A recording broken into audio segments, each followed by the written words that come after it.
subscribe the channel and press the bell icon for upcoming videos.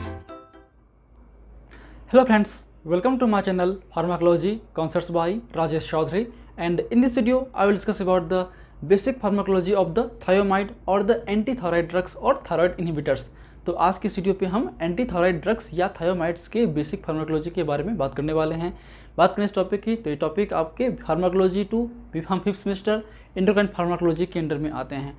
And if you want to watch my previous videos regarding the pharmacology और medicinal chemistry you can check description box below और by using this link. And इसके अलावा अगर आपको pharmacy notes चाहिए, मेरे notes चाहिए, तो आप मेरी वेबसाइट www.pharmacyconcepts.in पे विजिट कर सकते हैं, वहाँ से अपना नोट्स कलेक्ट कर सकते हैं। So let start the topic.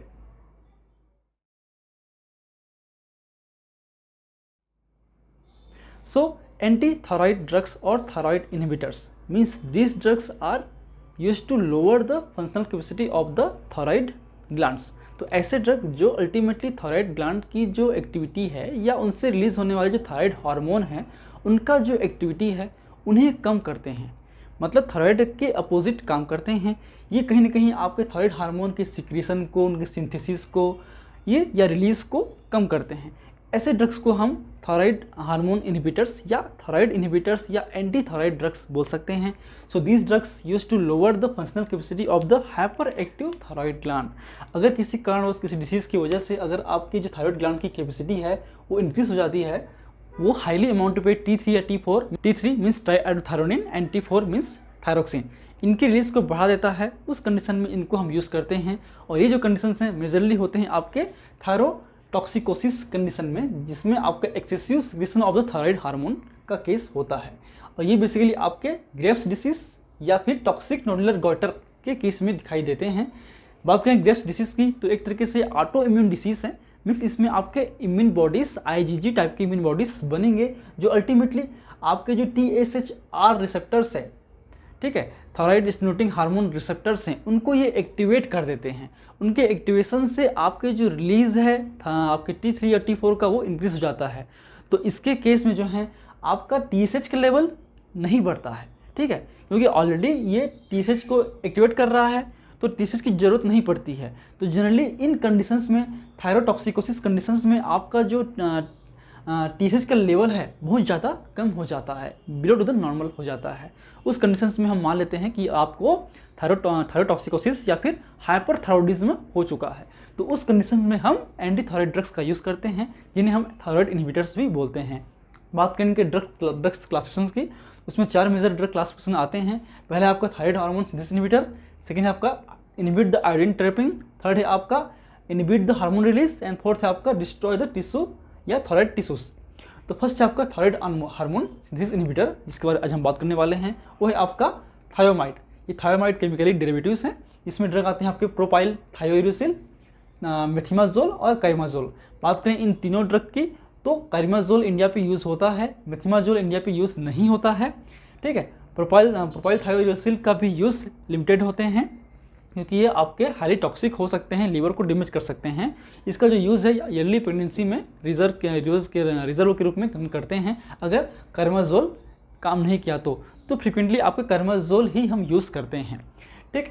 बात करें हम iodine inhibit the iodine trapping की, मतलब ऐसे ड्रग जो कि आयोडीन की ट्रैपिंग को इनहिबिट करते हैं।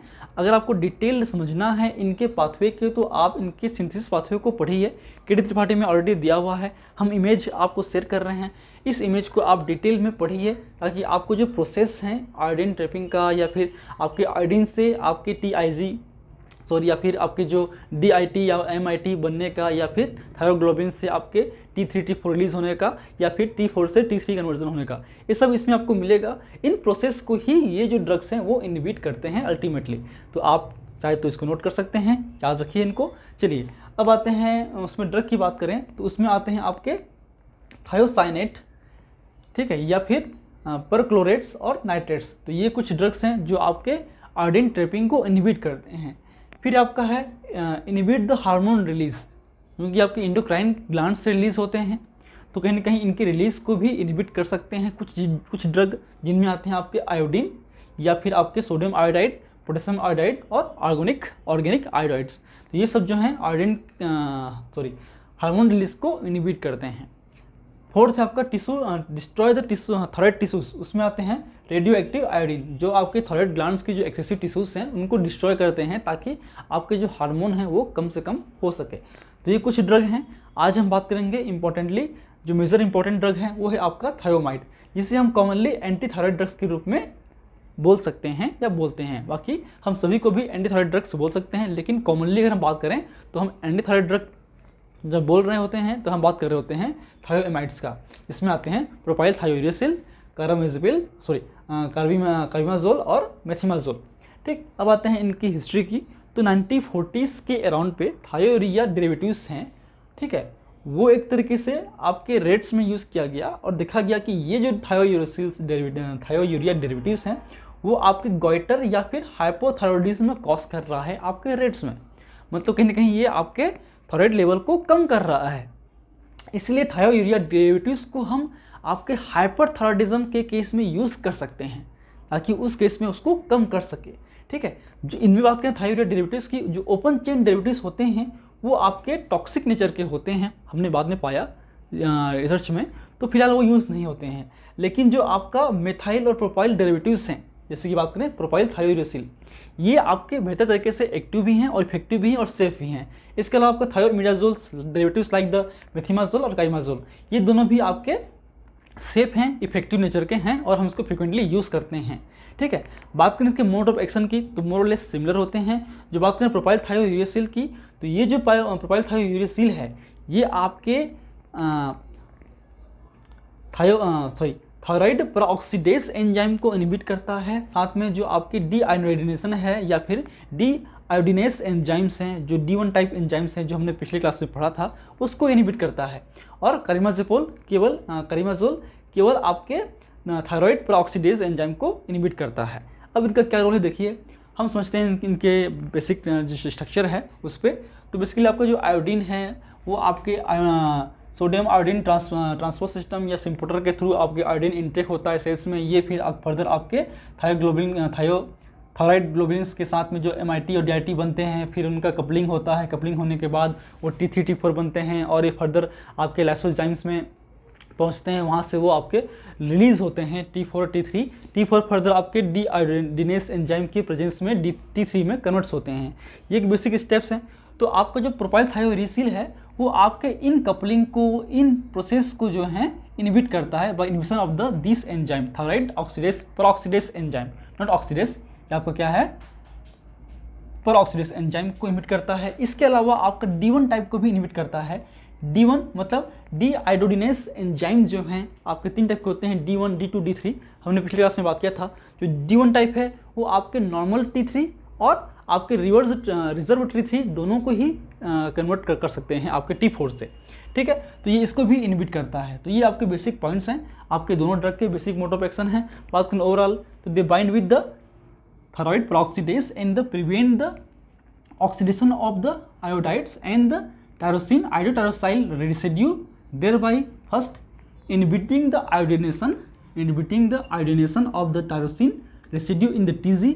जो TG है आपके थायराइड ग्लोबुलिन्स हैं उनमें जो आयोडिनेशन होता है आपके टायरोसिन रेसिड्यू का, उसको इनहिबिट करता है। इसके अलावा जो कपलिंग है, inhibit the coupling of iodotyrosine to form T3 and T4। इसके अलावा जो कपलिंग होने के बाद जो T3 और T4 का फॉर्मेशन है आपके इनसे, उसको भी इनहिबिट करता है। लोअर कंसंट्रेशन में देखा गया है कि ये बेसिकली आपके जो सेकेंड पॉइंट है, मतलब सेकेंड जो पाथवे हैं उसको मेजरली इनहिबिट करता है as compare to the first pathway. तो लो कंसंट्रेशन में लो डोज पे बेसिकली आपके जो कपलिंग पाथवे हैं उसको इनहिबिट करता है। हाई कंसंट्रेशन में दोनों कर सकते हैं। ठीक है, उसके अलावा बात करें हम लोग, अगर इसको हम कंटिन्यूसली हाई डोज देंगे तो आपको गॉइटर हो सकता है। हाई डोज देंगे कंटिन्यूसली तो जाहिर सी बात है आपकी बॉडी के अंदर में T3 और T4 का जो रिलीजिंग है, कंसंट्रेशन है, वो कम होगा। कम होने की वजह से जो है आपके thyroid stimulating hormone TSH hormone जो पिट्यूटरी ग्लैंड्स हैं उसका रिलीजिंग बढ़ जाएगा। इसके बढ़ने से, क्योंकि ये आपका फीडबैक सिस्टम के थ्रू काम करता है, तो ये फीडबैक सिस्टम के थ्रू ये इंक्रीज होने से आपको गॉइटर हो सकता है। ठीक है, इसीलिए जो है अगर आपके थायराइड ग्लैंड्स को बाहर निकाल दें, आपके सर्जरी के थ्रू बाहर निकाल दें, तो देखा गया है कि उन पे आपके गॉइटर्स केस नहीं होते हैं। तो ये प्रूफ होता है कहीं ना कहीं ये आपके गॉइटर कॉज करा सकता है, ये गॉइटर या हाइपोथायरॉयडिज्म कॉज करा सकता है आपका ये ड्रग, मतलब प्रोपाइल थायोरेसिल और कारिमाजोल और मेथिमाजोल दोनों ड्रग जो हैं आपके इसको इन गॉइटर कॉज करा सकता है।